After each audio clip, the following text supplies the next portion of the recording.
Hello, good morning, all. Before we get started, would you please let me know how many of you are planning on going to the 3 o'clock Christmas concert? And I've been told it's more of just a Broadway show. So if you are still here and would like to go, can I get a hand count so I know how many are going to be going on the shuttle?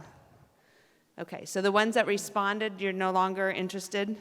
Am I correct? So I have about 4. Okay, 1, 2, 3, 4, 5, 6, 7. Excellent, okay. And then tomorrow, keep in mind, after we're done this afternoon, maybe lunch, I will also just inquire about your tomorrow, the people that are still gonna be around tomorrow as far as church services, review the schedule, and kind of give me an idea, if you are here, what you would like to happen in the morning. So we'll touch base on that later. Thank you. It's all yours. Thank you. Good morning.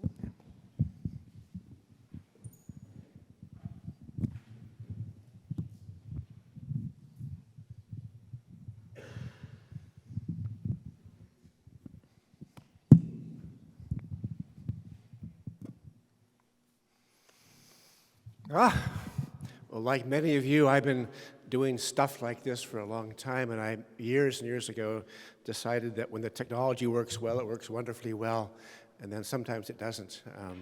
And then sometimes, my friend in the back and I were thinking this started at 10:15 this morning, and then all of a sudden, we were starting at 10:01 this morning, and we didn't know that, and so here we are. I wrote a book a few years ago called The Seamless Life, a tapestry of love and learning, worship and work. And I do love seamlessness, and I was, of course, hoping that all this would be a little bit more seamless, but here it is, and it's okay. So it's 10:15 and ready to go. Thank you. If we had lots of time, we could probably all have a large, conversation about the libraries we've left behind, even as we've come to glory in the Lanier Theological Library here in Houston. I know that my life is surrounded by books, and my wife, who is a librarian by profession and the love of her life, she, in her own labor of love for me, allows me to love books and just to have them all the time. And she says, "Are you sure one more? Are you sure 3 more? Are you sure we have more room for that?" And I say, "I think we do, probably." And and never yet has she said no, which is a good thing in my life. But anyway, I brought 2 books along with me that seem to be at the heart of what I understood our conversation to be about today. One is a little bit older book reflecting an older time in the church's history, but it's a beautifully imagined title, The Love of Learning and the Desire for God, a study of monastic culture by Jean Leclerc. I know that for years and years and years in my work in higher education and with seminaries and theological institutions, I've often just thought, wouldn't that be a way to capture actually the heart of what we're all about and what we want to be about? The love of learning and the desire for God. Somehow to hold it together, I'll use a good word here, more seamlessly.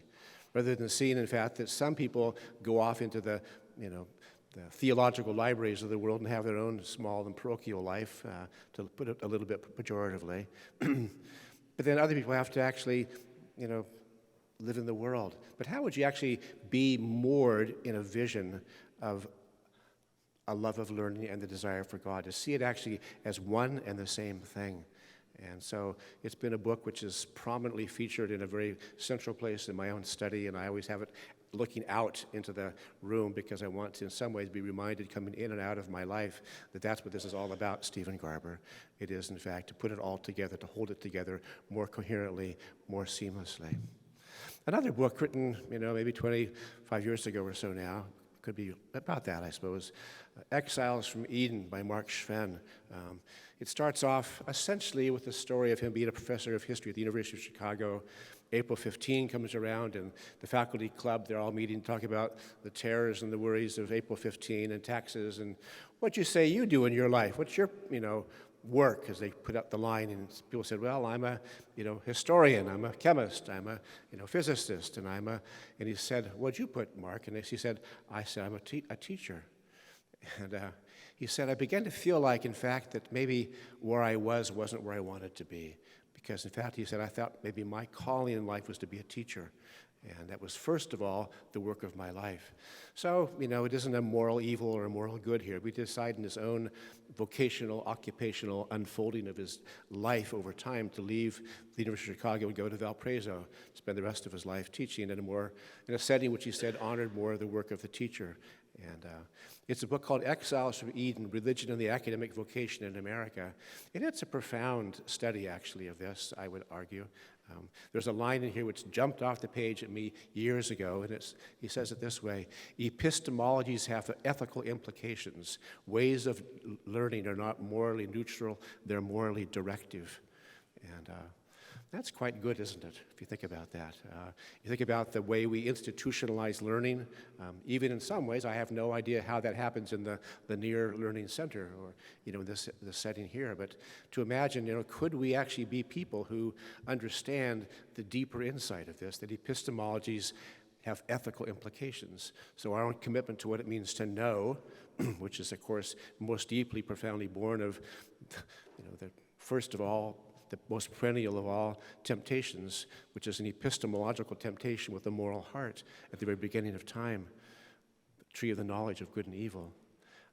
And realizing that business of knowing runs its way through the whole of life for all of us everywhere, really. And so ways of knowing are not morally neutral, they're morally directive. So how, in the conversations I've had with Steve over the years and even in the last weeks about this, how do we somehow imagine this work where we are trying to be both, scholars and pastors, or the Wesley Fellows Program exists to somehow set forth a different kind of vision for what it means to be, a person in the world who's committed to the church, committed to the world, somehow somebody who has done honest theological reflection and serious rootedness in biblical theological framework about all of life, even within the Wesleyan tradition. At the same time, being somebody who realizes, in fact, that my service is to the world. So to know is to love, which is the heart of the biblical vision, isn't it? And the great, great, great grace of the gospel is that God knows us, and he still chooses to love us. And I think the great question for us and all of the vocations of our lives is, can you know like that? Can you know the world like that, really like that, and still choose to love that world? So epistemologies have ethical implications. Ways of knowing are not morally neutral, they're morally directive. So just two books of, many, many we could talk about, but I thought in some ways they captured the debate, the longing, the hope, the tension that exists within the long, good work of the John Wesley Fellows. So bless you with this. So.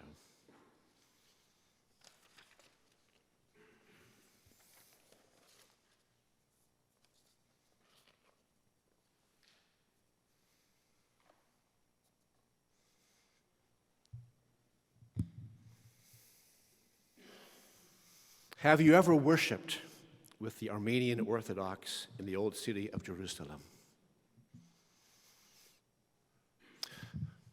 Making your way into this surprisingly darkened sanctuary and incense wafting through the air and people standing up all around you, and you're hearing chanting, and you're thinking, I don't quite sing that way in Houston, Texas, or in Washington, D.C., or wherever it is you've come from to be here today. But it's chanting, and we're all taking part of it together, and you realize, in fact, we're not going to, as we did this morning, would you please, stand up for a song? We're going to stand up the whole time, the whole time the worship goes on, and the worship seems to go on and on and on and on and on and on and on for hours upon hours, and we're just standing there and doing what? Well, I don't know, and no human being on the face of the earth really knows this, but it may be a pretty good window into how Christians have been worshiping for an awfully long time, Apart from maybe the Melchonite church in the Galilean region, it may be one of the oldest churches in the whole world, the most ancient expression of the worship of God, Father, Son, and Holy Spirit that we actually have access to in the whole of history, to walk into a place like that. Well, centuries upon centuries, new wineskins become old wineskins, don't they? We don't imagine worshiping like that anymore almost anywhere up in the world. But you see, when the new wineskins become old wineskins, which then become their own old wineskins, again and again. Think about it for a moment with me. If the first centuries are the stories of Basil and of Irenaeus, and of the church and the Roman Empire, and then surprise of surprises, Rome fell. There was no more a Roman Empire. And of Augustine, and then of Benedict, whose thinking about communities and cities have shaped the church ever since. Of Patrick of Ireland, of Hugh of St. Victor, of Teresa of Avila, of the quest of the Holy Grail, of Bernard of Clairvaux and the Cistercians and their longings for the renewal of the church in their own day 1,000 years ago. Of the deep division of the Church of the East and then the Church of the West, of Constantinople and of Rome. And from that separation, almost countless other wineskins that were intended to bring the gospel into more fullness in particular times and places. And not only so the Greek Orthodox, but Armenian Orthodox and Russian Orthodox. Not only Roman Catholic, but Romanian Greek Catholic and Melkite Greek Catholic and Ukrainian Greek Catholic. Catholics each one, but differently done. 1,500 years into our history as the church in the world, Martin Luther was trained as an Augustinian monk, learning to think and live deep within a deeply wrought theological vision that took God and Scripture seriously, that understood human nature and history as crucial lenses through which we understand everything else, and yet somehow had missed the grace of the gospel. Never choirs singing, never trumpets blaring, and then, here's Protestantism. It wasn't like that for Martin Luther. But you see, more stumbling along into his moment in history, having no idea what it meant and where it was going. The Reformation, of course, becoming a new wineskin, a reforming movement, working for the renewal of the church in its time and place. And then, of course, Anglicans, Presbyterians, and Methodists, and Baptists, and Plymouth Brethren, and Pentecostals, and Nazarenes, and African and Methodist Episcopal, even Free Methodists of all things, and on and on. For many reasons, I've been reading of the Benedictines of late, of their disciplined discipleship, of their rhythmic, habitual, methodical piety. For 1,500 years, they've lived this life in communities of Christ's people on every continent. Their vision of ora e labora, still forming serious lovers of God wherever they may be found. Sort of like the Methodists, huh? Wineskins old and new. Well, how about this hymn for Christmas Day? But I'm not going to have us sing it and hear it in the way we might have expected. I think, in fact, we ought to probably hear this from Texas's poet laureate himself, the balladeer of the Lone Star State, as he's known, Willie Nelson.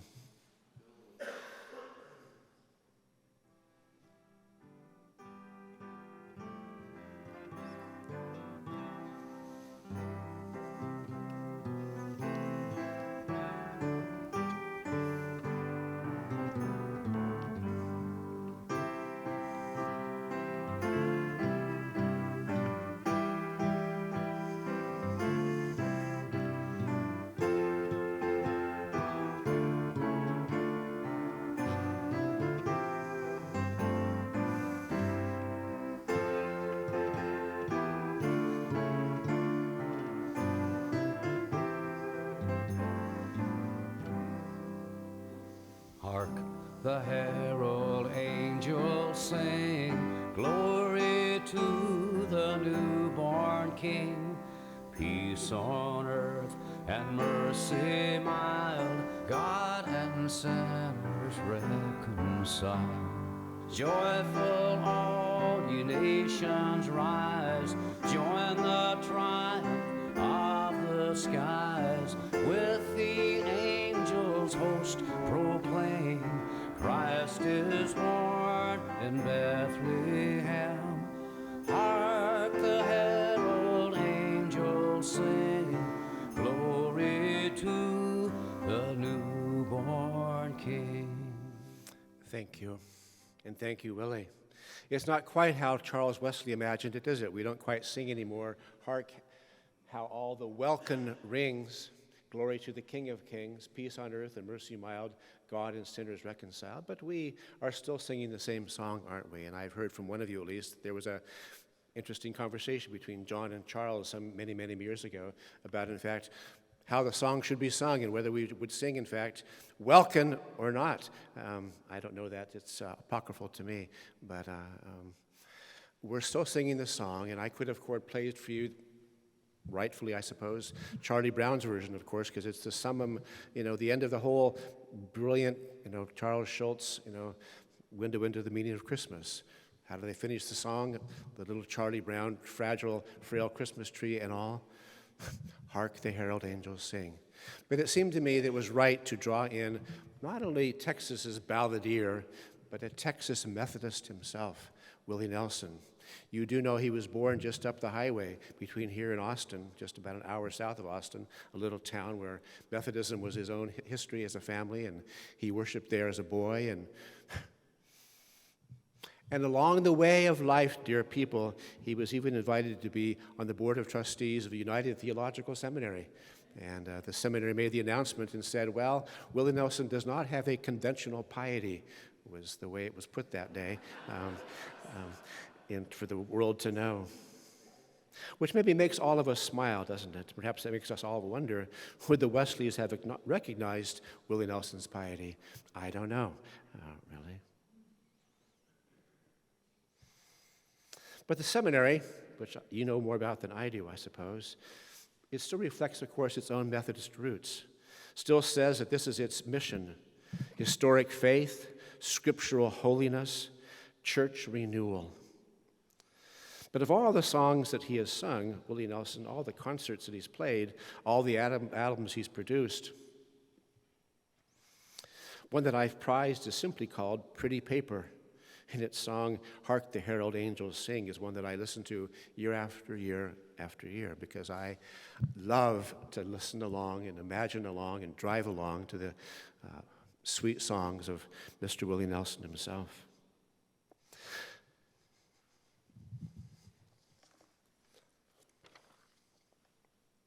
Well, we know these words, don't we? Risen, hail the heavenly Prince of Peace, hail the Son of Righteousness, light and life to all he brings, risen with healing in his wings. Mild he lays his glory by, born that no man no more may die, born to raise the sons of earth, born to give them second birth. But the problem, of course, is that, it isn't all that world all day long, is it? If we're here in Texas and we are, here for the season of Christmastide, and we hope and we celebrate and honor risen with healing in his wings. And yet, brothers and sisters, Houston is also the home to the M.D. Anderson Cancer Center, a hospital of hope for folk from all over, people who've tried and tried again for healing from their more local doctors in the Cheyennes and the Memphises and the Pittsburghs and the Albuquerques, in Timbuktu and beyond, and finally make their way here, hoping to be made well for a last hope for healing. And some are, and some are not.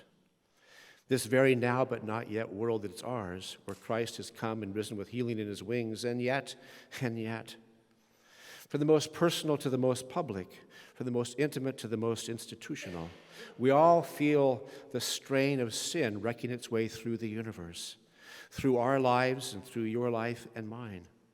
If it's not the terror of cancer, then it might be a great sorrow of the heart that's family-born.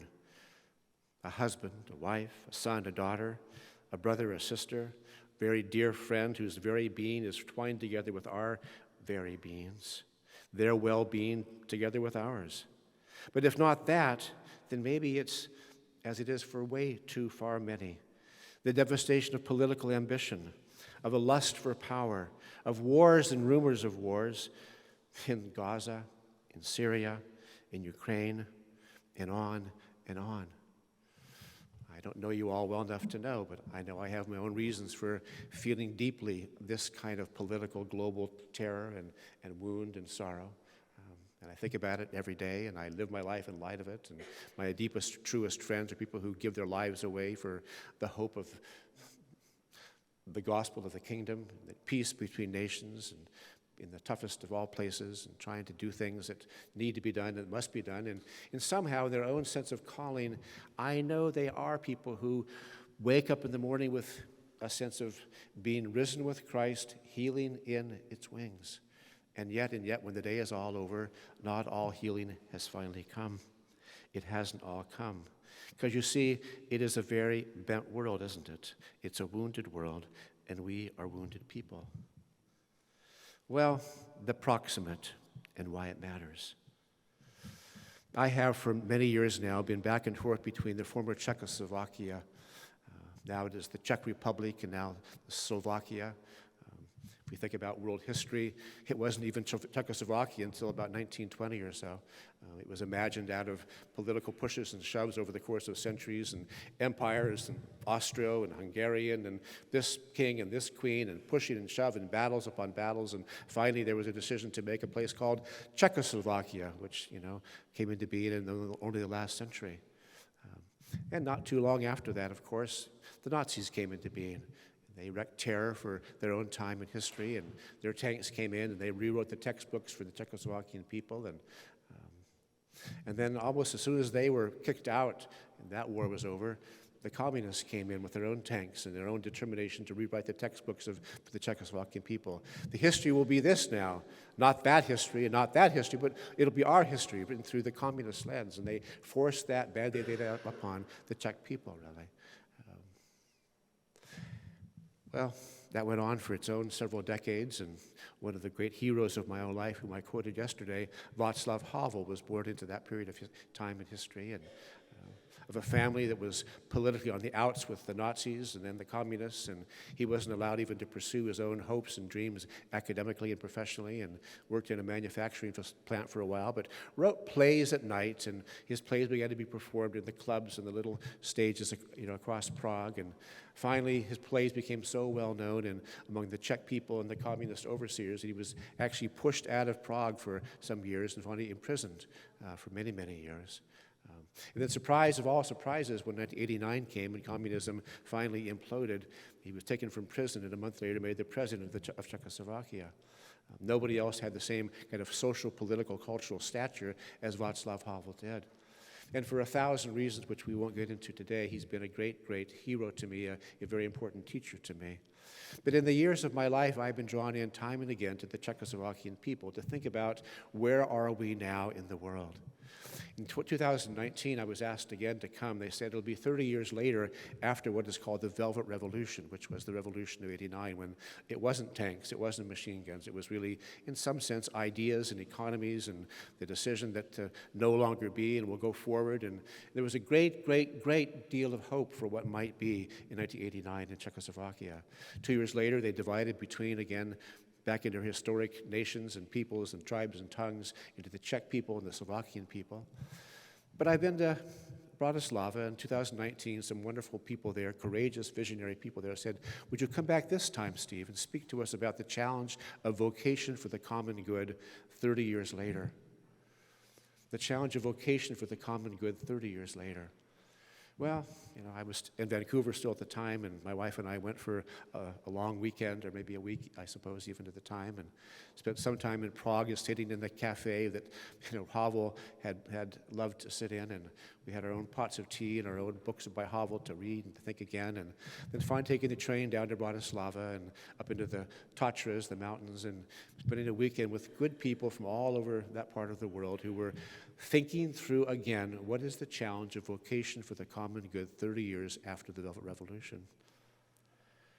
I've come to love them very, very much, and I could say 1,000 things about them. But if there was any thread running through all that I said to them at that point, it was about the reality of the proximate, the proximate, the proximate. As I mentioned yesterday, maybe 15 years ago, a journal in Canada, the editor who I'd known, he was a South African. He had been through the apartheid years, the post-apartheid years, and part of the Truth and Reconciliation Commission in South Africa for a number of years. He was editing this journal at the time, and he said, Steve, I know you've been watching Washington, D.C. for years. Is there a vocation in the political world? And I thought about it for a whole summer, and I gave them an essay I titled Making Peace with Proximate Justice. Making Peace with Proximate Justice. And what I was arguing in the essay was this.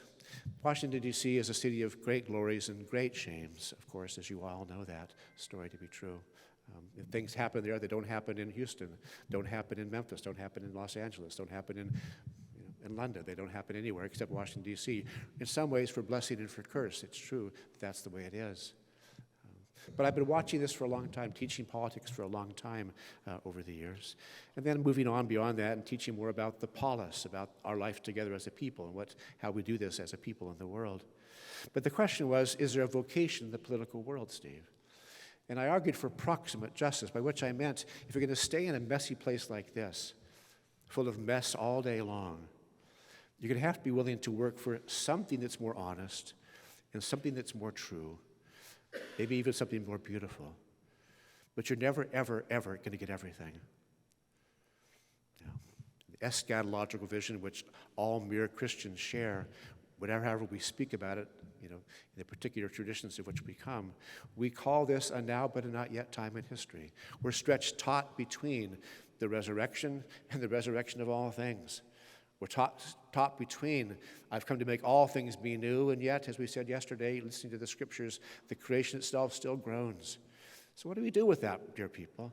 How do we live that kind of a life in that kind of time in history where we think, yes, yes, yes, I believe, in fact, he's risen with healing in his wings. I do believe that. That is, glory be to the newborn King. I do sing that song, and yet the creation still groans. What do we do with that? I can only remind you we are in Houston, where the MD Anderson Cancer Center is located, and 1,000 stories like that, people. What do we do with that?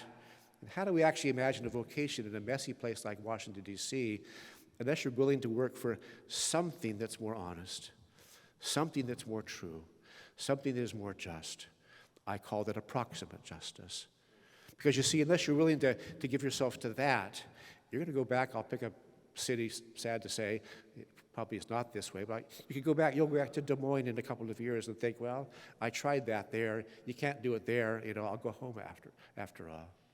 And I would just say to you, having been there for a long, long, long time in my life now, most of my life now, most people don't stay because it just turns out to be too hard. If yesterday's film was Reality Bites, well, it does bite. It bites badly in a place like Washington, D.C. They call the entrance into the city Potomac fever, but pretty quickly you find out that it was, a deer tick, and you're going to be sick for the rest of your life. So what do you do if you're going to actually stay as somebody with honest faith, honest hope, and honest love? What are you going to do, in fact, if you're somebody who's actually going to be born in the way that I think both, the confessions, the Book of Common Prayer that at least we use, I'm not sure how the Methodists handle this one, but we promise ourselves day after day, week after week, to go back into the world with gladness and singleness of heart. How are you going to do that in a ruined, broken, wounded world? Well, that's what proximate justice for me is actually all about.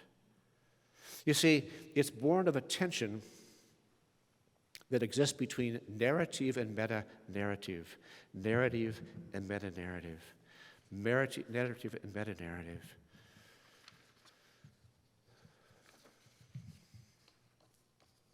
I'm going to take up a question like, we're in Texas, immigration reform. We're going to take up a question like U.S.-Israel relations, which sadly, tragically, but a very perceptive, important window into, in fact, Washington, D.C. and America and the world. Israel in America is a White House issue. It's a domestic policy issue. It's not a State Department issue. Do you understand that and why that is? Because U.S. relation to Israel is not seen as a foreign policy question like other issues would be. It's seen as a domestic policy question. And why is that? It is because of the church. Because the church weighs in on the meaning of Israel for the world in which we live. So in fact, foreign policy specialists whose training is to think through global responsibility, whether they do that well or not, that isn't the question of this morning. But it's not even given to them because, you see, it's always determined to be, in fact, this is a domestic policy issue. So a question like that, which troubles the world year after year after year after year, how are you going to work on that? One of my dearest friends and neighbors, actually, Todd Deathridge, has a group called the Telos Group. He was Condoleezza Rice's chief of staff for many years ago. But he gives himself to been to Israel 75 times in the last years, back and forth and back and forth. And of course, you can imagine that a year ago, October 7th, was a terrible, terrible day, not only, of course, mostly for those who lived in the Gaza Strip, but for my friend Todd's work in the world. What are you going to do now? Trying to bring some understanding, some hopeful work forward in the world. What are you going to do now, Todd? When the whole thing seems to have been bombed and exploded. Could you work for proximate justice now, Todd? Is that a possibility? Well, it's a messy world out there, isn't it? And dear brothers and sisters, it's a messy world in here too, isn't it? That's the world we live in. Between I've come to make all things be new, and yet the creation itself still groans. Well, we are in Texas, and I am informed by and shaped by, the scriptures, as all of us are in the room in different kinds of ways. But I've been intrigued for a long, long time about the Apostle Paul making his way across the Mediterranean and finally getting to Athens and, finally walking through the Agora, as we understand the story being told in the book of Acts, and seeing, and seeing the sculpture, the statue, to an unknown God. And then, of course, being invited to go up to Mars Hill and to do what? To have a conversation about the meaning of life in the universe with the philosophers. And what does he first of all do? Well, he says, even your own poets have said. And so I'm just simply standing on the shoulders of our, teacher and friend, the Apostle Paul, and say, even your own poets, like Terrence Malick, maybe one of the most gifted filmmakers ever in the history of filmmaking, Texas-born and raised and Texas situated that he is, makes some of the most important movies in the world. If you don't know these stories, I would just say, sometime before too long, go home and watch them. The Tree of Life is set in Waco, Texas, of all things. Some of you, in fact, are there from here and go back there this afternoon. It's filmed in Waco. It's set in a modern moment in history.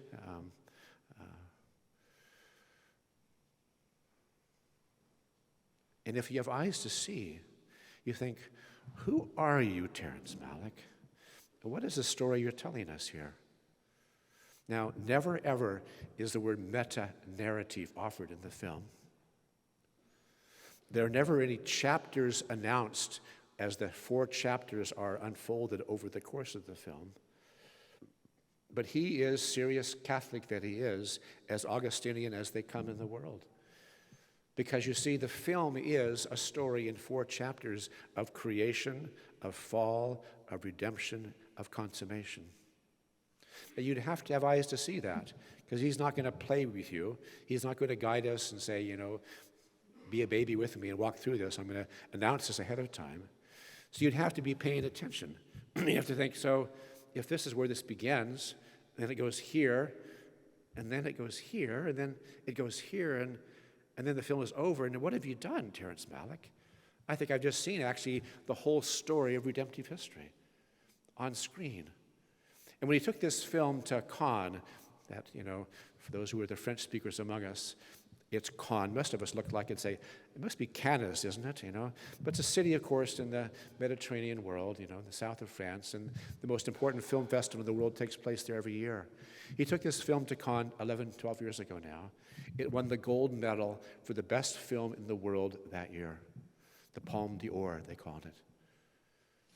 And you think, so what were people thinking when they watched this film? Of course, he does not say, this is the story I'm telling.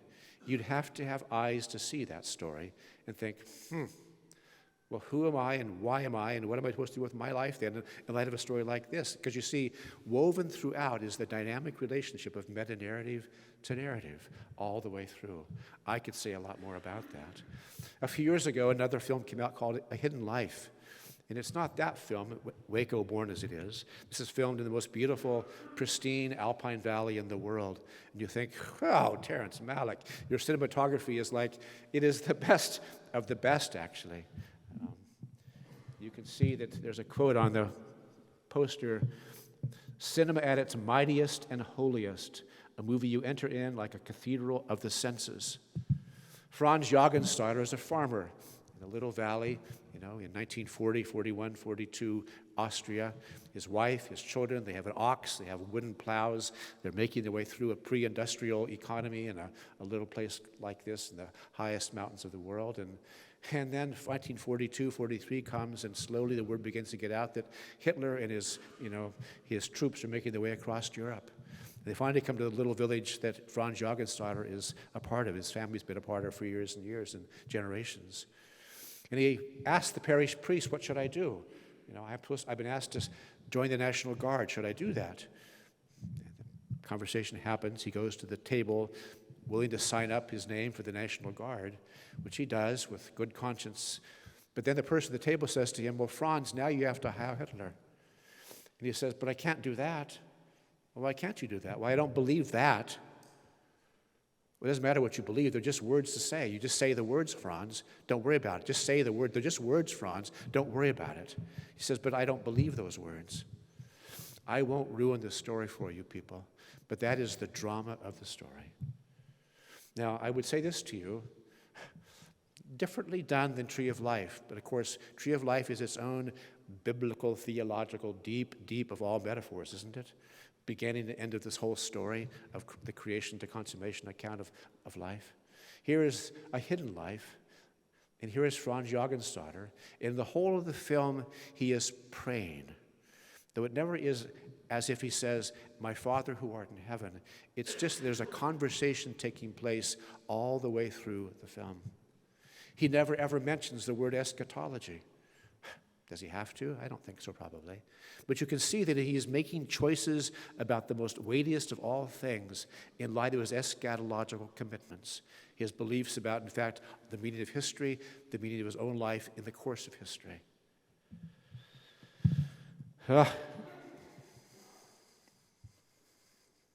Cinema at its highest and mightiest, a movie you enter like a cathedral of the senses. Meta-narrative from beginning to end. Well, if you don't know Terrence Malick, I wonder if you know another Texas filmmaker, Horton Foote. Like Willie Nelson, born into Methodism here in Texas, but left it along the way. Unreached in his deepest places in his early years, never able to leave God, though, and the gospel. Spending the years of his life pondering the reality of grace in and through his screenplays like To Kill a Mockingbird, Trip to Bountiful, and Tender Mercies. His hometown is Wharton, Texas, just a little bit way down the highway here from Houston. It was his literary inspiration. He said about it, my contained world, my Garden of Eden, Wharton, Texas.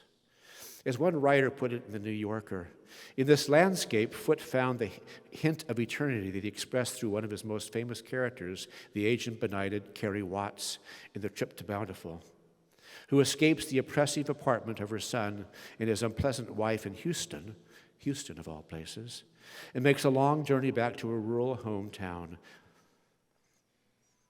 Very soon it'll all be gone, she says. This house, me, you, she tells her son when she gets there. But the river will be here, the fields, the woods, the smell of the Gulf. That's what I always took my strength from. We're part of all this. We left it. We can never lose what this has given to us.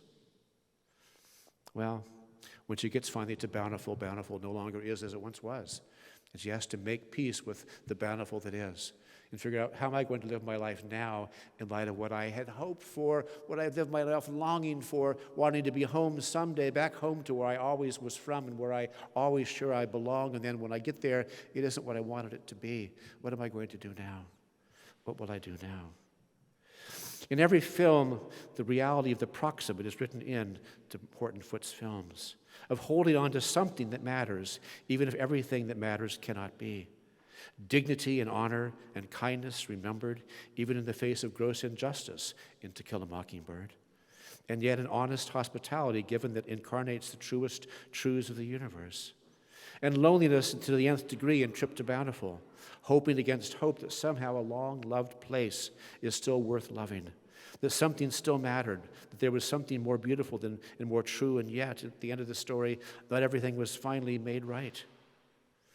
With Foote's artful ear, though it's different than Terrence Malick's, his film is very differently done, but they have the same tension, an eschatological tension between our deepest hopes for what could be and should be, even for what someday shall be, and then the details of our days, so very ordinary that they are.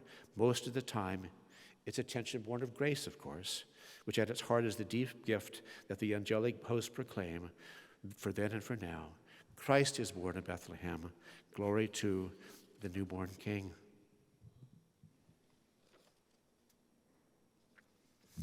These are the poets of Texas, and if we have eyes to see, then we'll know more because we will have felt more the meaning of what we believe for ourselves about how we are to live. Not only here, where the bluebonnets and the yellow roses are remembered, but wherever it is that we call home. Well, I've been enamored of Terrence Malick and Horton Foote, their probing screenwriting, wrestling with the human heart, so glorious, so ruinous that we are. Without a blush, I will acknowledge that I've been apprenticed in a soul-shaping way by someone who's never lived in Texas, if you can believe it. Strange as that may sound to folks who, in their guts, believe that everyone finally longs to end up in the Lone Star State. I imagine that in a room like this, we all have chosen teachers to teach us, to learn over their shoulders and through their hearts, who've taught us to know God and to know His world more fully, to learn to love the things that God loves. Looking around, I'm sure, in fact, that that's true.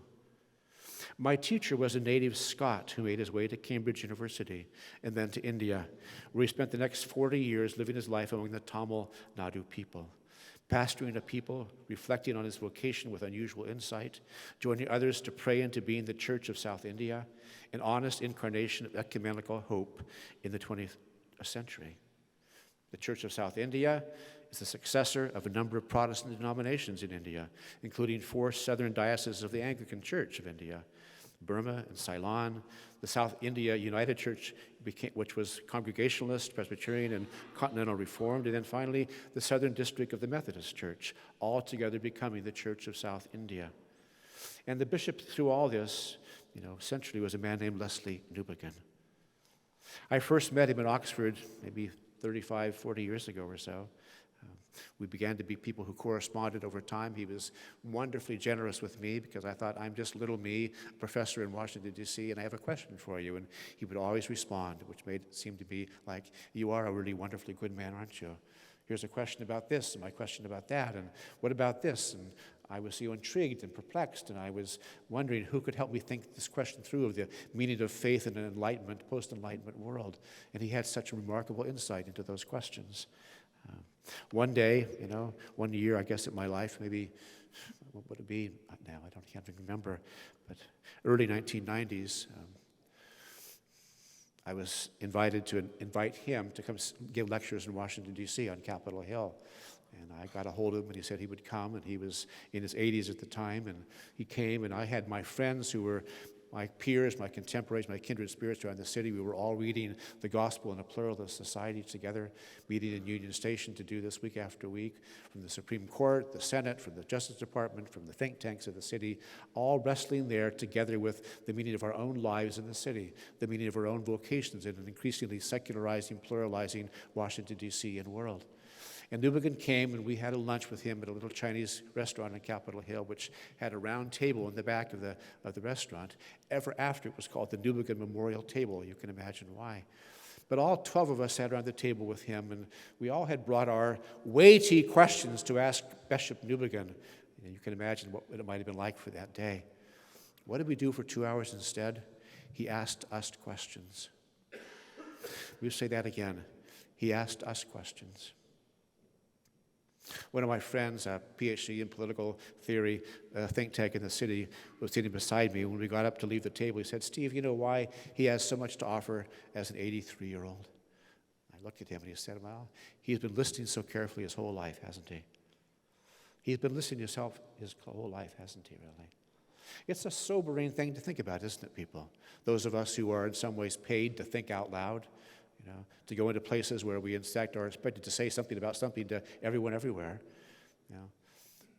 Here's Bishop Newbegin, who's revered by both sort of the World Council of Churches world and the, what we call more, evangelical Protestant world in America. And you think, so how did this happen in Britain and the U.S., and who are you, and how did this happen in your life, really, where you could have been somebody who could be honored by the church all over the world in the way that you are. You've listened so carefully your whole life. That's unusual, really. But I remember in talking to him and listening to him and reading him, being most of all, perhaps being taken by his years of disciplined entry into the Hindu temples of India. Now, because we're in a room like this today, I know this language makes sense to you, and it's not out there, but you are people who feel the weight and the burden of syncretism, and how that, in fact, plagues the church and the world, and how it's hard, difficult to work you out into a faithful life of the integrity of theological conviction, in the practices of the church and the world. Because why? The burden, the plague, the temptation of syncretism is always lurking around the corner. So here's Newbegin, who walks into the temples. Maybe you've done that yourself in India. I have. You leave your shoes, your sandals at the gate, and you walk in, and all of a sudden, what do you see? A real golden calf. And you think, oh no, what have I done with my life now? I can't be in a place where a golden calf is. But then you think about Newbegin. He walked into this place week after week for year after year. And what did he do? He sat down with the Hindu scholars and read their holy texts with them. And for long enough he did that, they said to him finally, what can we read of your holy texts? And he opened up the Gospel of John with them and began to do Bible studies with the Hindu scholars. And one of them, a very noted man, I later asked him, who was this man, Bishop Newbegin? He said, well, we were friends for 30 years. We wouldn't always see each other week after week, but whenever we got together, we always entered back into the deepest of conversations together about the most important things in life. And one day that Hindu scholar said to me, I finally read your book all the way through from beginning to end. And it is the most unique book in the world. Now think about what Hinduism represents, friends. It's in fact that every way is the way to God. Every book, in fact, could be a holy book. And there's not really a holy of holy books. There isn't really a truth of truths. In fact, because you see, all roads lead to the mountain. All ways lead to God. If you've ever walked through the markets of India, maybe you've seen like I have. There's Rajneesh, the elephant god, and then there's Jesus too. You think, well, it all works out the same way, doesn't it, for you folks here, tragically. So here's Newbegin, who says, well, let's read the Gospel of John together. And there's a commentary that's a beautifully done reflection on those years with the Hindu scholars, and it's called The Light Has Come. But the Hindu scholar says to Newbegin, I read the whole book from beginning to end, and you see it's unique because it tells a unique story of history, the story of the beginning to end of all of life. And then it makes sense of the human being as a responsible actor in history, and the two to go together. Now here it goes again, history and human nature, and the two go together. You see, meta-narrative and narrative bound up together in what the Hindu scholar can see as he reads the scriptures. I've often thought over the years, why it is we in the church have such a hard time getting to insights like that. To seeing something like a Hindu scholar could see when he reads the Bible through in his own way. He could see, in fact, these great grand sweeps of the meta-narrative of all of history, all of life, all of reality, the story of all stories, and then, of course, the meaning of my own life in that story. Well, that's the dynamic, of course, of meta-narrative and narrative. So as plain as I can be, Hinduism, of course, born of the problem of the now but the not yet, of what we will do with the world. What will we do with a broken, disappointing, fallen, grievous, unjust, wounded, and wrong world? That's Hinduism, isn't it? If we enter in actually to them being human beings too, we feel, in fact, in some ways, their own strains, the strains of their own souls. We realize what is it born of? By the same feelings we live with day after day. It's not right in the world. What am I going to do with that? And the way they answered the question is their own distinctive way, which I don't think leads to much light at all. It's not an abstract question, though. It isn't a theoretical question. In reality, it is the life of everyone everywhere.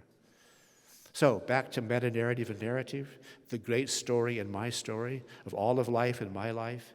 The proximate is the prism through which we make sense of the tension between all of life and my life, between meta-narrative and narrative.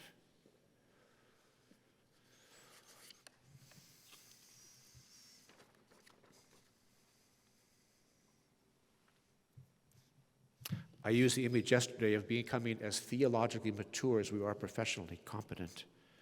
One of John Stott's great gifts to me and to the world was his exegetical expositional ability. Extraordinary that it was. A student's student, he became a pastor's pastor, bringing his PhD study into the pulpit of All Souls, Langham Place, right next to the BBC headquarters, and over time becoming a remarkably trusted teacher to the people of God on every continent. An honored man, yet a profoundly humble man. Of all the things he said, there are some words that stand out, written into my own heart as they are. I can still hear the Oxbridgian John Stott say, "You are the salt of the world, salt of the earth, the light of the world." And I can hear him explain this again and again. He's saying salt and light are effective commodities. They are effective commodities. They affect their environments. We wouldn't blame the room for being dark, would we? We would ask, why wasn't the light turned on? We wouldn't blame the meat for rotting, would we? We would say, why wasn't this meat salted? Now, as simple as that is, it's the metaphor of Jesus, isn't it? It's the simple teaching in the Sermon on the Mount. After the Beatitudes, it is, you are the salt of the earth, the light of the world. And Stott's argument was, in fact, why would you blame the world for being the world? I live in a city that's full of blame, isn't it really? There's that beltway problem for all of us, you know. Well, I would always argue back to you or back to anybody who makes the argument, yes, I get that, and yet the culture is upstream from politics. It happened in Houston first, happened in Phoenix first, it happened in Denver, happened in Seattle first, it happened in Minneapolis first, and finally it blew hard enough and long enough, the winds got to Capitol Hill, and we made decisions about the conversations and debates in Houston. That's really the way it works, actually. But why would we blame the world for being the world? That was Stott's argument. Why wouldn't we ask, in fact, why weren't we salt and light coming into the world, effective commodities as we are? So while it would be instructive to finish here with stories of good people of every size and sort, men and women who I know here in Texas and beyond, whose sensibilities are shaped by the vision of the kingdom coming, in the arts, in business, in education, in ranching, in finance, in real estate, wonderfully creative, visionary folk whose daily lives lived in hope of the proximate. But I will finish with one story. I've chosen one person with a vision of vocation that's rooted in the hope that is his life and labor, that it will be, in fact, a common grace for the common good, an honest signpost of what could be and what someday will be. So many years ago, traveling in and out of Kansas City for some work I was doing, I got to know an architect in the city named David Greisel. He worked for a large firm in that city, and his projects were big public buildings all over. I think at the time he was beginning to be drawn into building a new baseball stadium for Pittsburgh, PNC Park it's called. So if you know Pittsburgh at all, it's sometimes called the most beautiful, baseball stadium in America. Wonderfully situated, the city and its highlights and its buildings and on the river, and David Greisel imagined that building into being actually. Over years and years, talking to the city fathers and mothers, listening to what they wanted, to who they were, drawing on materials of the city of Pittsburgh to bring this building into being. And it's loved and loved and more loved. And then, of course, along the way, not so long after, Houston said, well, David Greisel, could you come to us and help us think through the worst baseball stadium in America? We'd call it the Astrodome. You can drive 20 miles outside of the city, and it's a huge suburban sprawl. And, could it be different in Houston? Could it ever be different in Houston, please? And for several years, David listened to the city. I'm going to use the word listen very carefully here, because you see, not unlike Leslie Newbegin, he listened. He asked questions. He listened, and he listened again and again. He began to hear that people, in fact, never came downtown after they left at 5 p.m. There was no reason to go back downtown in Houston. Why would you? You went home after the day was done. He thought, well, what could we do actually to sort of reimagine the city as a city with a stadium for the city at the middle of the city? It's a longer story, people, and I won't go into all the details of it, but let me just say this about him. David Greisel is as theologically mature as he is professionally competent, as moored within a biblical theology as the best of us. The broad and deep story of Scripture from creation to consummation, forming his architectural vision, because he sees history and human nature in a certain way, where people and place matter as for human flourishing. I could go on and on about that. Now, I would say, dear people, because it has to be true, isn't it, that even with my friend David Greisel's best work in the gift of the city of Houston, heaven has not fully kissed earth in Houston, Texas. And yet my friend David's work is a signpost of something more beautiful, more honest, more true, a building for the city. It could have been very different. Another Astrodome, miles of parking lots, another faraway suburban sprawl of ad infinitum. But David worked with the city fathers and mothers of Houston, asking good questions born of years of deepening insight into his craft and his calling, bringing his principled perspectives on the flourishing of the city into the planning for a new ballpark. Well, when all is said and done, Houston's not Bedford Falls, and it cannot be. But we would be remiss if we finished our conversation without connecting the two. Christmastide that it is. If my friend David Greisel is deeply formed by his understanding of vocation in service of the common good, then that, of course, is the heart of the story we know as It's a Wonderful Life. It's the story of George Bailey. Like A Christmas Carol, another story of vocation through the years of life, but profoundly a story of making peace with the proximate. In his boyhood dreams, he thought that all would be possible, all would be his. He expected everything to come true. In fact, he lived his life expecting everything to be, all he ever imagined, all he ever wanted.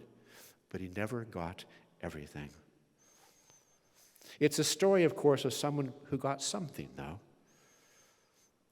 And that's only possible because, you see, the eyes of his heart were open to see the story for what it was, and his story for what it is, crying out to heaven and heaven hearing him.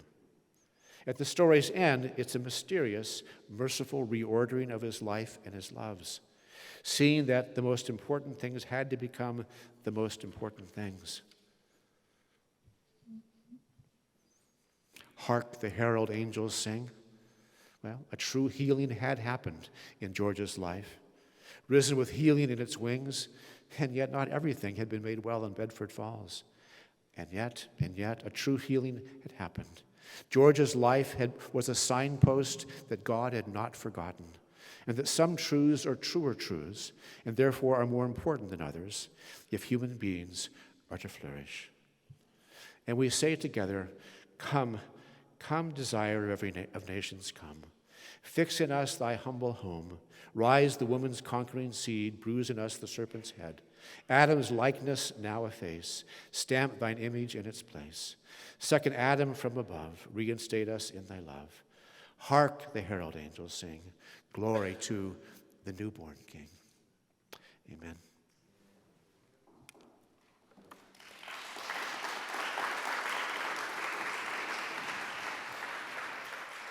Thank you so much, Professor Garber. I think I speak on behalf of all of us when I say that I really deeply appreciate your acute awareness of the contradictions, tensions, the antinomies that characterize our life, and how to approach those without lapsing into some kind of naive idealism or cynical kind of despondency. That's the point. Yeah. I'm glad I summarized it accurately. I'm going to open it up for a few minutes of questions. I can run the mic around. Steve, do we have an end time so I can be aware of that? Okay, so we have a bit of time here. So if you have any questions regarding today's presentation or even yesterday's for Dr. Garber, feel free to raise your hand and I will come around to you.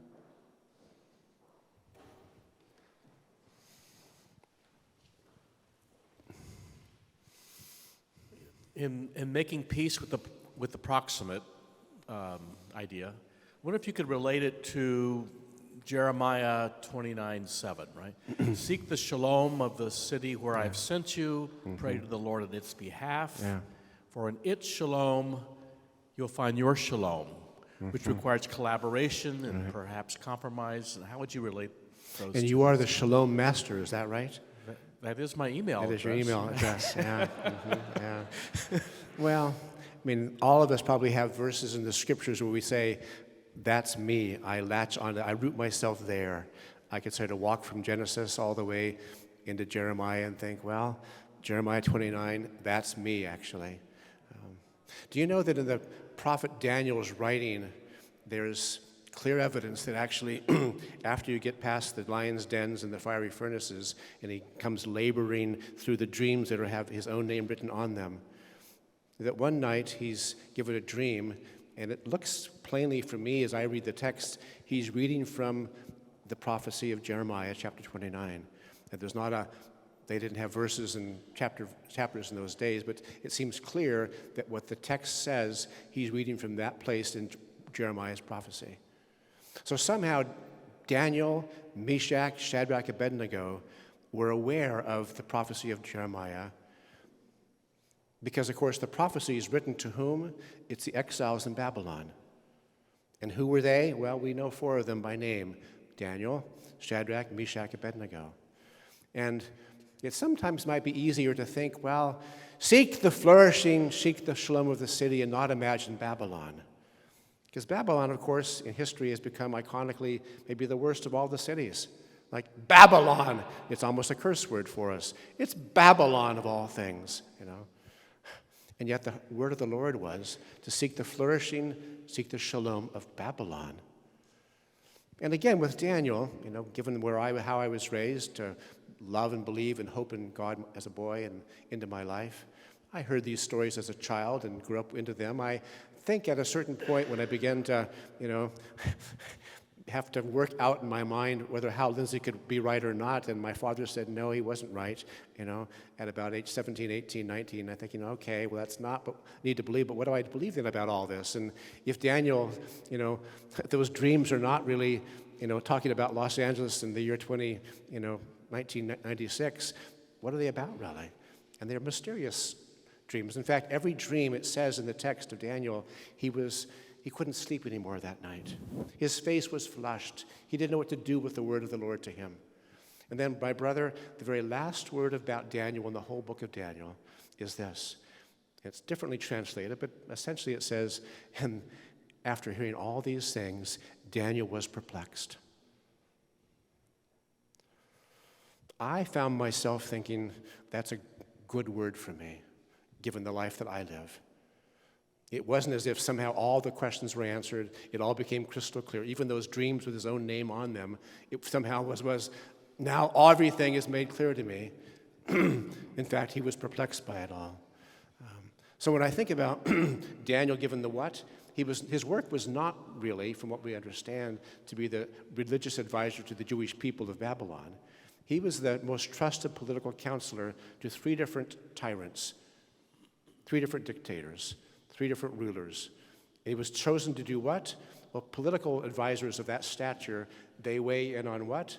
On military strength, on highways and water resources and agriculture and the well-being of the city, the society. That's what they do. And Daniel was trusted to do that 3 different times by 3 different rulers, 3 different administrations. You have a David Gergen, if you remember that name, in American political history. He was that kind of a person to those people. And yet, you know, it all didn't happen as he wished it would. And he didn't even understand what it all meant either. And yet he was still trying to work out a life of faith and hope and love, come what may. But at the end of the day, he was perplexed. That's a good word for me. A follow-up question Yeah. before Ted takes my microphone away. Your neck. That moral the ambiguity that you have to have when you're collaborating or when you're compromising with the state, or if you're surviving in Babylon, there's going to be cost involved, you know, getting your hands dirty or whatever. It's like Bonhoeffer, you know, who's morally, he doesn't have the clarity that he'd like to have. He doesn't see, you know, he has no clarity when he's conspiring and violating his own principles of pacifism when he's part of the Right. plot. I mean, that lack of ambiguity and that lack of clarity, I think you're pointing to that when you're in Babylon. There's that sense. So I'm wondering, I mean, maybe I... No, push me here. Come out. I'm agreeing with you if that's Okay, that's what you're saying. Yeah. And my harder question is, could you relate that to our present captivity in Babylon? Shall I name names or? Well, you let me do it. Trump is Cyrus. To some, To some. Yeah. To our right-wing brothers and sisters, he's Cyrus who's going to let my people go. Yeah. I mean, how do you help us with living in Babylon? Well, Hard do you have time for a long walk this afternoon? Maybe we could go, of course, on the Point Loma Cliffs sometime and talk this all through, Michael. I mean, I have taught politics for a long time in the city of Washington. I have been politically engaged for a long time in the city of Washington. And my own, in some ways, over the last years, more, as I said earlier, more as polis, as a life together, the political life in the deeper, broader sense of the word. I have, for all these years, though, had this deeper commitment, and anybody who knows me knows it's true, that the gospel of the kingdom cuts deeper than the partisan divide. And so I vote that way, I think that way, I labor that way, I choose that way, I have my life that way. I don't identify in any part of who I am with the partisan left or the partisan right. I just don't, really. One of the most important badges of sort of partisan honor in my life is this one. I'll tell you a little story of a Texan, actually. But a Texan congressman came to Washington many years ago, and actually from your neck of the woods, the west part of Texas, Steve, and rose to certain levels of responsibility in the city, and I won't go into more detail because it might be unfair to him, but finally lost a race along the way. And as sometimes happens, was sent off to Harvard University to the Kennedy School to get redone, and came back as a lobbyist, and spent his years lobbying. He was in my Sunday school class for many, many, many years, he and his wife, and were much loved to my wife and to me. When his wife died a few years ago, his wife said, "Please have Meg speak at my funeral." So we're very dearly connected to each other, and. But she was in the hospital, his wife, for quite a while at one point, a whole month at George Washington University Hospital. And Meg and I would just simply go to visit on occasion, just how are things going for you? And one night we were there, and my friend, unnamed to you, said, "Oh, you wouldn't believe who came to see us yesterday, one of Rosemary's Bible study friends." And he named the woman. I thought, she's a very well-known, I'll just put it out loud here for all of you, you can like it or not, very well-known Republican politico in the city. And he said, she asked the question last night. She said, "Well, who comes to see, his wife's name?" And my friend said, "Oh, Meg and Steve Garber do." And she spat back at my friend, "Such a liberal, isn't he?" And my friend said, "He's not either, And she says, "He is too. He's an environmentalist." I've never in my life, chosen the name environmentalist. I have my own bios I sent out. I'm on the advising board of AROSHA, which is a sort of a global network of people who care about the world and the creation and try to argue for its well-being and stewardship. I care about things like that, but I've never said, in a partisan sort of way, I will be this or not that, really. But in some ways, it indicates the vision of the partisan divide of the city that I've refused to be part of, in my own way. I'm very reluctant to do that kind of Bible naming Cyrus it is today. I don't go there. It isn't my theology. It isn't the meta-narrative that shapes my view of Scripture. I don't go there at all. I don't believe in that for a moment, really. I think we're all called to work it out. And for me, the deeper, plain words of the Scriptures are, do justice, love mercy, walk humbly with God. And how you work that out in the voting you do, in the labors of love you offer to the city and to the world, and standing behind this cause and that cause, it seems to me it has to be most of all born of, this is what the Lord has said. Do justice, love mercy, walk humbly with God. And all the Cyruses of the world, and he, of course, is this. I just think God in heaven keep us from that. We could say more talking together about it. Yes, Matthew.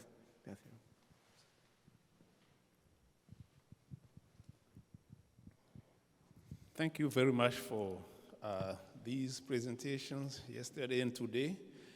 I can't help but ask, how would you, with this approach, evaluate Martin Luther King's call for undertaking a posture or actions that he called creative maladjustment to the evils of the world? Yeah. So I was thinking, would this approach embrace what he calls for or criticize what he called for? That is the cat among the pigeons, isn't it? How are we going to deal with that? Twice in the last 10 years, I've been invited to speak at the 16th Street Baptist Church in Birmingham, Alabama. I don't know whether you would know what that would mean for America, but it's a very tragically iconic church in American history. In the 1960s, one terrible Sunday morning, a handful, 4 or 5 little girls were killed in a terrible bombing that took place, a bomb planted in the stairwell of the church building. So between Sunday school and worship, they were blown up, and terribly, all of life changed for the whole families in the city. But I've been invited to come into this place twice in the last 10 years to speak to a gathering, a prayer breakfast for the city, I think it's been called, maybe. And when you walk into the building, it is a weighty experience. And I could say more about it than I have time to do right now. But the last time I did this was about 2 years ago, I guess. It was the, 50th or something like that anniversary of Martin Luther King's letter from a Birmingham jail. I think that was the occasion, or something like that. Do you know the letter that I'm talking about? Okay. So it's written to pastors, to church leaders in the South, essentially. So it's, in some ways, it's a fascinating, weighty conversation for a place like this, of course, to think about. What was he saying to the church leaders? And essentially, it's a long, beautiful, tender, but probing and hard-hitting letter, eventually, saying, in some ways, getting to the very heart of your question, what do we do if we're committed to this, to a certain way of the kingdom in the cities and the worlds, and acting like this and arguing for this? But what do we do when Bull Connor, the sheriff of the city, brings fire hoses and sprays people, blows them off the sidewalks because he's so much of a mean-hearted, bad man, really? What do we do with that in a city like Birmingham? How are we going to respond to that? Do we just get up and go home? Part of the city is that it was called Bommingham for a while, for some years, because it had a terrible history. It was a place where church leaders stood on their pulpits Sunday by Sunday and did not say anything about the wrongs of the city and its history. So how do we deal with that? In some ways, my brother, we'd have to probably talk longer about what it would look like.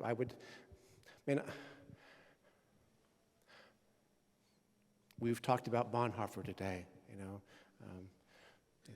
people debate, was he actually part of an assassination plot or not? Some of the best historians of Bonhoeffer, work that over, and it's a harder question maybe than we might easily think about. But sometimes I think it is probably right to say, no, it should not be, it cannot be. How that works out politically and socially is very difficult to work out sometimes. Sometimes the governments, as you know, of the world are terribly wrong and terribly oppressive, do the most horrible things. If you read the stories in the last days about Syria, oh, Jesus. I've read stories of people who are like us, who believe in the God of the gospel, who believe in the Father, Son, they're Trinitarian Christians. And they said in the responses to being, I read in the last day, everything about our life was lost. Our homes, our businesses, our churches, our libraries, everything in the whole of life that made it a life has been lost under Assad. Everything is gone now, really. What do you do then about that? How do you respond?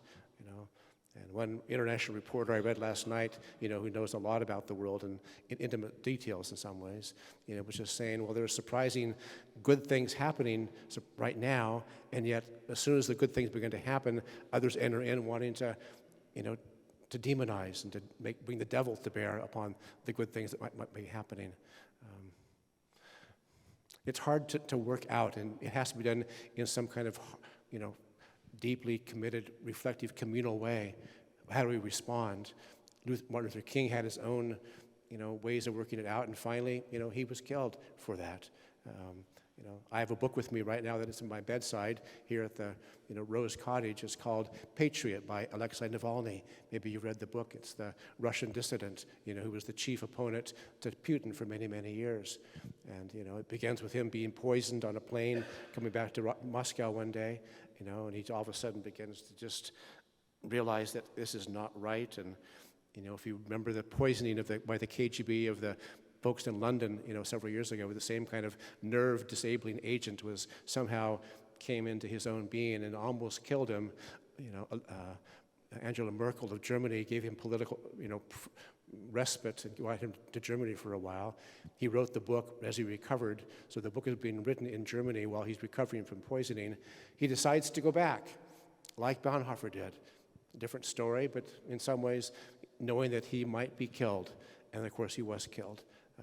So in some ways, there's not a good ending to the story, other than that the rest of us are able to think more tenderly and poignantly about, doing justice, loving mercy, walking humbly with God. Because Navalny, in fact, like Bonhoeffer, was a deeply forthright, steadfast, openly committed Christian man.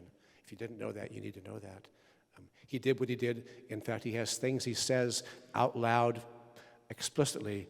I'm doing what I'm doing because of my love for Christ. Because I believe my citizenship is actually in Russia, but it's in heaven too, and I'm trying to work out the tension between the two in these choices I'm making. So there's much more we could talk about, my brother. Yeah.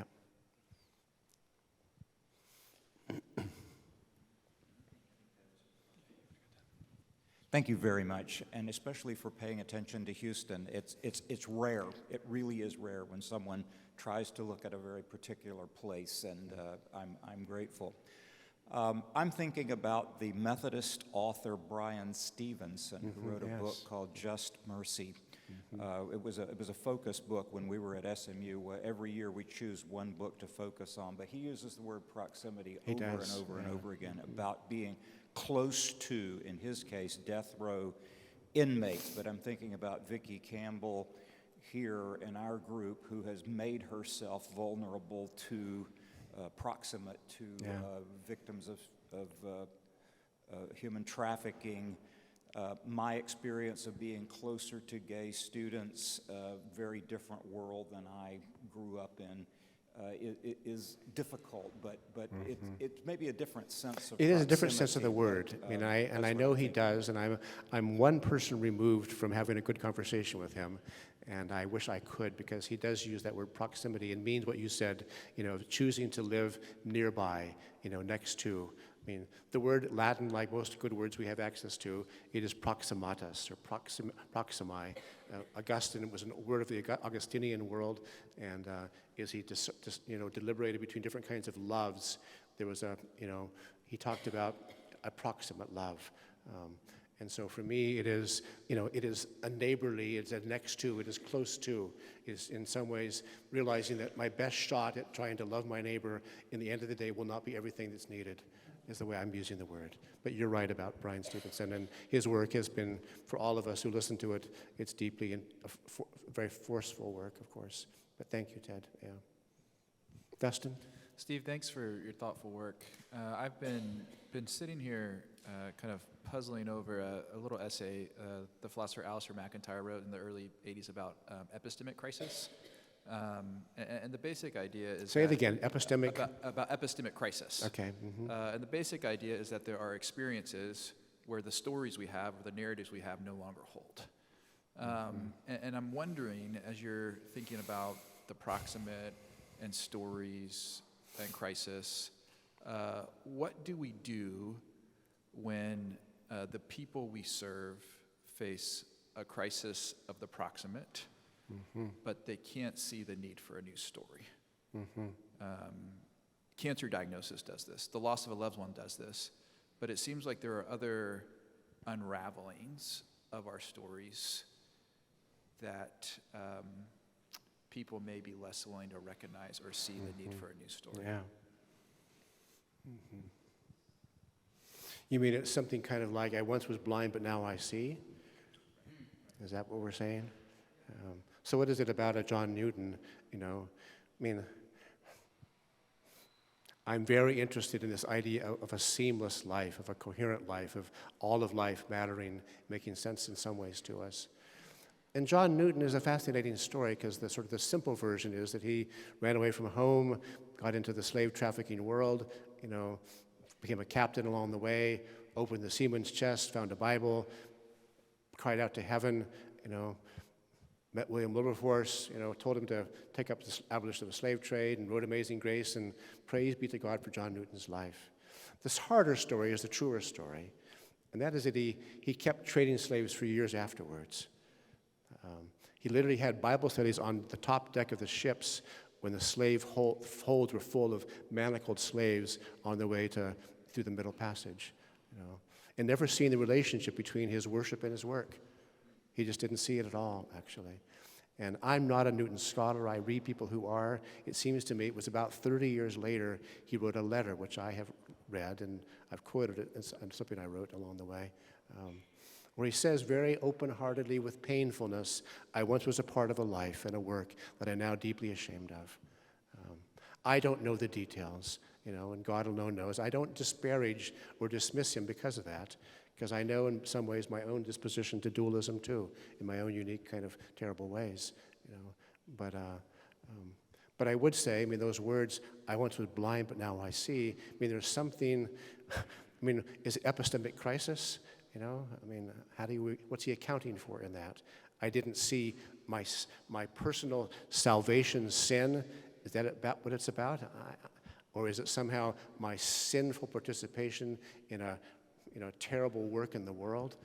I once was blind, but now I see.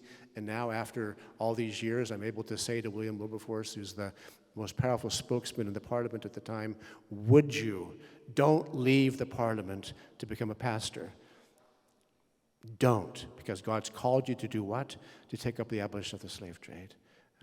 I once was blind, but now I see. I'm not sure how it all worked out for him, but in some ways, I think we're looking back and thinking, well, God in heaven, you gave him eyes to see finally, in fact, that the work of his life had been a terrible work, and he needed to not just repent of his personal sin and cry out to heaven for personal salvation, but in fact, somehow for the avodah of his whole being, his whole experience, his whole existence, his work and worship to become one thing. So something like that. Yeah. Anybody else?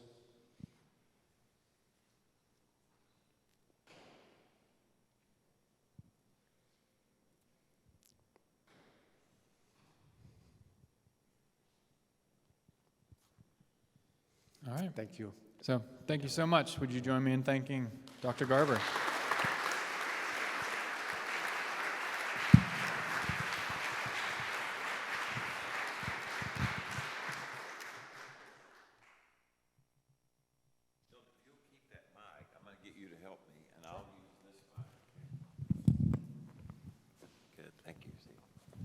So before Steve leaves, I just want to thank him again personally. Steve and I have been friends for probably 30-something years now and have just walked through so many different kinds of experiences together. Steve was, for many years, the head of the Washington Studies program at the Council of Christian Colleges and Universities. And he was in a role in leadership there at the council when I first met him. I was a newly minted VP at Seattle Pacific University. We were making some significant changes in our program and spiritual formation, campus ministry, et cetera, and had a chance to meet at Point Loma Nazarene campus where they were having a meeting to talk about how do you form campuses in terms of their Christian faith. And we began a conversation then, and it has continued since. And everywhere that I've ever lived, Steve has been there, visited, spoken, been a part, been a friend. All through our time at the Murdoch Trust, I said, Steve, we're going to create a program called Senior Fellows. And he said, what do Senior Fellows do? I said, I don't know yet, but I want you to be one. And so he agreed to be a Senior Fellow. And basically, it was a thought partner as we tried to figure out what does it mean to offer common grace for the common good. And so as a friend and a brother of a different mother, and just a good brother. And just thank you for being And with even us. your daughters, I've loved. And daughters, that's right. Yeah, so thank you for being. Thank you very much. Yeah. We are in good shape on our time. We want to take a minute for some very quick announcements. I'm going to ask Michael to start us because you've got an announcement on a trip, and Dylan will bring the mic back to you. And so if you've got an announcement or something you need to make folks aware of, now's the time we want to kind of make people aware. So Michael, you start us and tell about your trip. Sure. Among the many AFTI trips that I hear about, Ben Witherington's going, and I'm going to Turkey. And I have a trip that's open to others. I bring my students to Oxford almost every year, and I have a few openings at the end of July, actually July 16th through 24th, for an exploration of the romantic theology of the Oxford Inklings. And we'll hear from Lewis scholars, C.S. Lewis scholars, as well as Owen A. Barfield, the grandson of Owen Barfield, and some other great Inkling scholars in Oxford for 8 days. So if you're interested, just a few slots, but I have some room along with my own students from Northwind Seminary. Great. Thank you, Michael. Others, other questions or those kinds of things, announcements that people may have or things? Yeah, back in the back, Stephen Sowers. And as you were talking about Brian Stevenson, I was reminded of us being in Birmingham and at Huntington College just, what was that, 2 years ago, 3 years ago? 2 years ago, and the incredible hospitality that Stephen and Sarah and the folks at Huntington. Thank you again, Stephen, just for the remarkable experience we had there in Birmingham. But you've got an announcement too. Yeah, well, you're welcome for that. I would just say if you have not been to the Equal Justice Initiative, it really is a transformational place. And, if you want to come on your own or whatever, contact me in advance and I can help set up your visit and that kind of thing. I'd love to take you out to lunch and everything else. So my announcement is of not this quality. It is simply that I am flying out tomorrow morning, which means I'm around this afternoon and evening. And if you're going to be around this evening and want to have dinner, I would rather have dinner with you than all by myself. So please let me know. That's it. That's great. And he's buying, so that's great. Even better, so good. Thank you, Stephen, for that. That's great. So any others, people?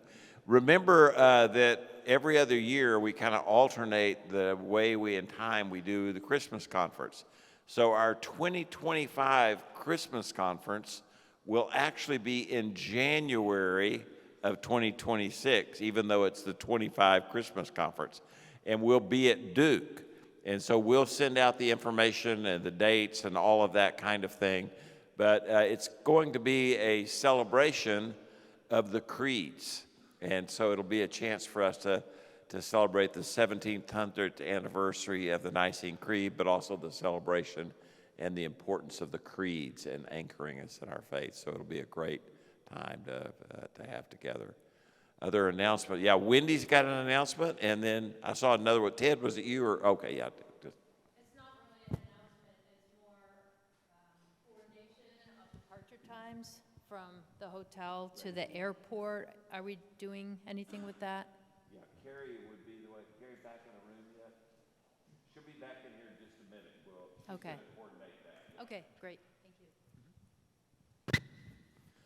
Hello, everyone. I just wanted to share yesterday, Dr. Strong mentioned about Sanctification Network as an example of ways that the Wesleyan kind of big tent is trying to work to see more and maturing disciples. And I'm honored to actually start coaching with Sanctification Network starting in January with Spiritual Leadership, Inc. So I just wanted to share as we launch different cohorts. It's an opportunity for pastors that are connected in some Wesleyan tradition to be part of weekly meetings that focus on their spiritual formation, developing strategic action plans for discipleship making in churches, And so we meet 2 hours every week, as well as some retreats. And so if you know of someone connected in some Wesleyan tradition that would like to be a part of the Sanctification Network, feel free to reach out. We're starting a cohort in January. We've got 9 of 10 slots filled, and there's additional waves that are starting in the spring.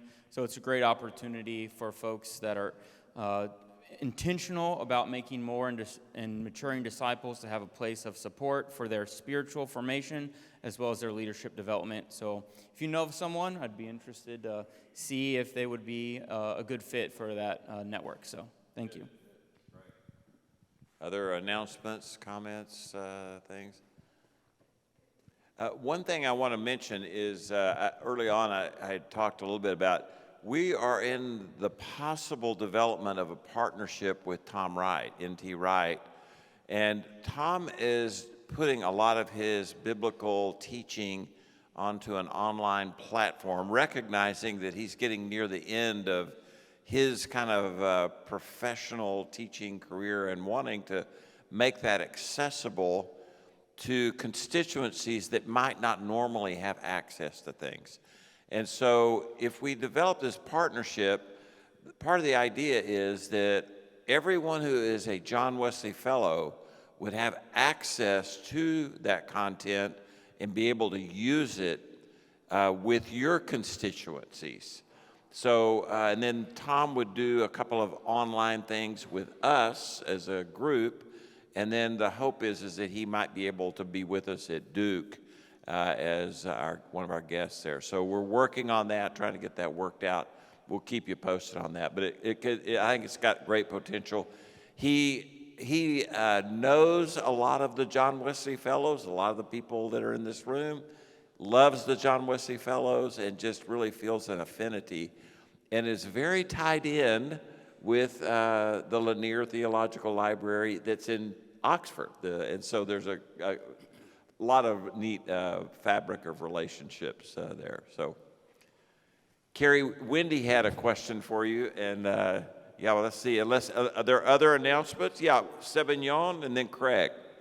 So, yeah. Jerry. Oh, I'm sorry, it's Jerry. I didn't see it. Okay. In Liberia, we run the seminary, but then in Monrovia, we have the semester running. But we have several pastors across the country who are unable to come to Monrovia to do the semester program.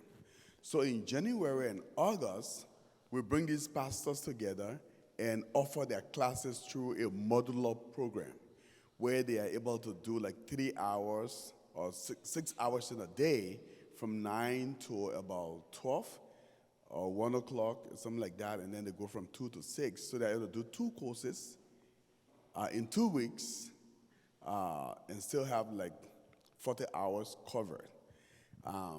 As we move into this new phase of our life, we're going to be doing a lot of that in addition to running the semester programs for those in the Monrovia area. I want to just put out a Macedonian call to folks here who will want to come and join us in assisting us on a pro bono basis. So in addition to offering theological education, we are also doing psychiatric mental health counseling. We are doing clinical mental health counseling, and we'll do some public health studies in nutrition, about statistics and epidemiology, and things like those, because they are major needs for our own context in terms of trying to deal with preventive care. And so I just want to share that with you as you pray along with us. Consider coming to join us January or August during your break so that you help us respond to the needs of our pastors and church leaders. Thank you. Good. Sebignon, did you have one as well? Oh, okay. Craig, I knew there were a couple more hands over here. So. Yeah, not an announcement, a request. I feel compelled to ask for your prayers for my very dear friend I came to know because of AFD. It was Richard Hayes. Richard, some of you know, and I think a number of you don't, that his cancer has come roaring back, and he's not expected to live long. And he's on my heart every day, and I know has in some of your cases, been your tutor at Duke. A number of you have.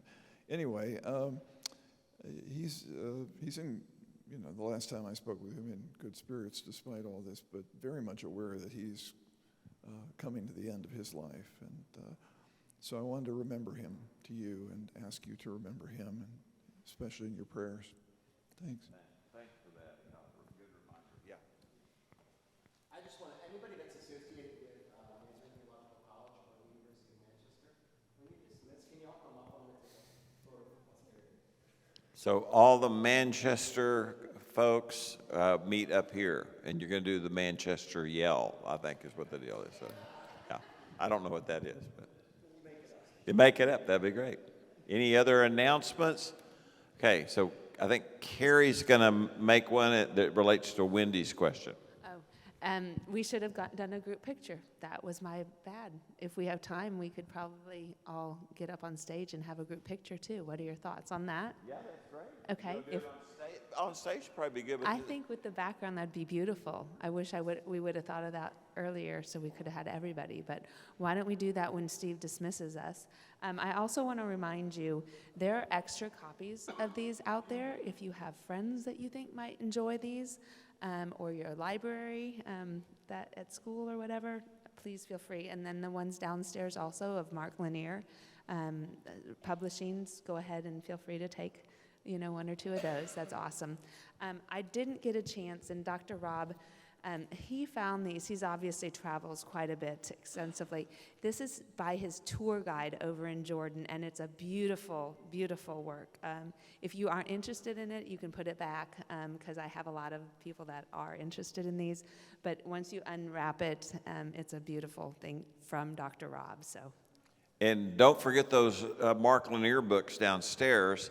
And David told me last night there are more of those, and that Mark specifically said he wanted you all to have as many of those as you want. So just take as many of those as you might want to have. So that's great. So let's all gather up here. There's great 4 steps. It's perfect for pictures. Don't make it hard, and we'll come up here and just line up on these 4 steps, and we'll get pictured. Everyone that's in the room, come on up. We're not going to, spouses, everybody, just come on up. We want you in the room, in the pic.